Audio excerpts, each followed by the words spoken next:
Thank you all very much for inviting me to speak on this very exciting event. My name is Maureen Murphy, and I live just over the bridge in Alexandria, Virginia. And just a heads up, I haven't done public speaking since 10th grade, and there were never photographers, and I was not wearing reading glasses at the time. So if you can give me, work with me. I know as well as anyone how truly momentous this day is. I know this because of one really awful day in my own life when everything changed quite literally in an instant. It was 2010, and I was working and going to graduate school, both nearly full-time, and I have to admit it had been a hard few years overall. You see, my father had died after a tough battle with stomach cancer, and my mother was diagnosed with very aggressive cancer 6 weeks after my father died. So in many ways, I was still getting back up on my feet. At the time, the recession was in full swing, and contract work in my field had all but dried up, which meant dropping my health insurance for just a little while, just until I could kind of get caught up. And I have to admit, that originally was my plan. But one night during an exercise class, I noticed something was really wrong. I had lifted a barbell, and I knew something had happened. I couldn't grip the barbell with my left hand, and I just didn't feel well.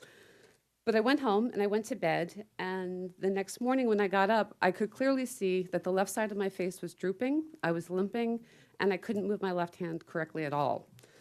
I went to the emergency room and I told the doctor I was scared that something was really wrong. And I also told him I was really scared because I did not have health insurance.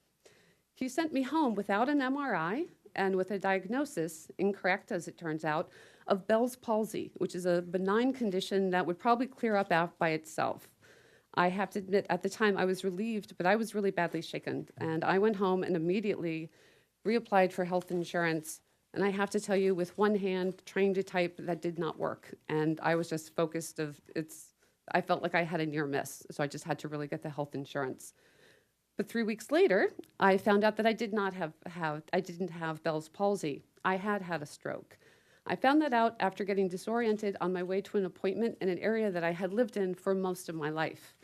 The stroke, it turned out, was caused by a very rare autoimmune blood condition, and I would keep having strokes until the condition was dealt with. On the same day, I also learned that I had been rejected for health insurance. When I had gone home and reapplied, I got a letter saying, no, we don't want to cover you. A couple weeks after that, I received even more bad news in the mail. It was a $25,000 invoice from the hospital where the stroke was confirmed and where I was treated in the intensive care unit for 2 days. Part of the reason the insurance company gave, first for raising the rates and then the complete denial, was because I had gone for bereavement counseling after the death of my parents. Combined with the Bell's palsy misdiagnosis, the insurance company said I was a bad risk and not a good choice for someone to cover. I have to admit, at the moment, I was desperately ill and entirely on my own. But then a friend who was tremendous found the healthcare.gov website, and I found a tool to help me, and that tool was the Affordable Care Act. In less than a month after applying, I was eligible and received insurance through the high-risk pool, and I can honestly tell all of you, it saved my life.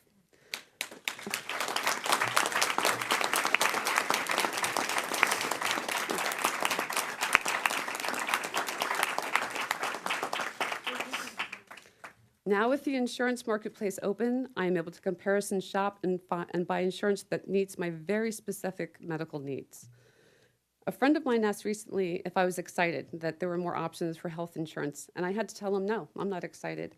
I'm absolutely relieved. This has been a nightmare that I don't think anyone can understand.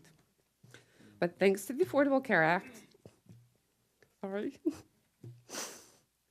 shoot.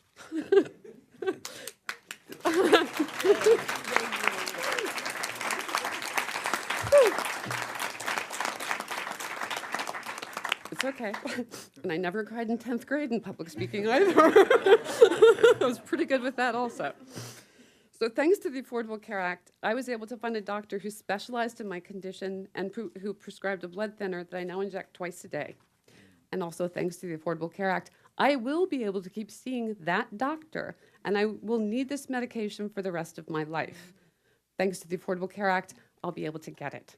Without this medication, I would continue to have small strokes that would destroy my body, my senses, my memory, and I certainly would not be able to work. And I have worked my whole life, and I am very proud of my self-sufficiency and my strength. Sorry. You're doing great. You're doing just great. Don't you worry. It's great. I am not I am not and have never been what some politicians in this country so flippantly call a taker. To those politicians, I can only say, it's over. The Affordable Care Act is here.